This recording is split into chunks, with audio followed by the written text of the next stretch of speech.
各位，今日就係冬節，係一個好好嘅行街日子。咁我咧就喺深圳一路逛街，就逛到呢個金光華廣場。原來佢哋今日咧係有一個叫金光華美食節嘅。咁而香港嘅維港口腔喺呢度亦都有一個攤位嘅喎。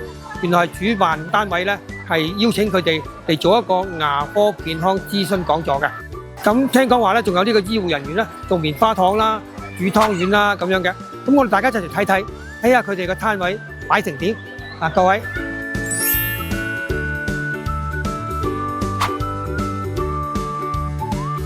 喂，梁老師，你好，好耐冇見喎。係啊，呢排牙齒健康點啊？不單止好，食嘢有味，食飯都香啲。咁就最好啦。今日啱好咁有緣咧，我就準備咗一份牙齒護理禮包送俾你。多謝，真係好啦。咁今日啱好又係冬至喎，我呢度咧仲有一碗暖心嘅湯圓送俾你。咁好啊！祝你健康又團圓。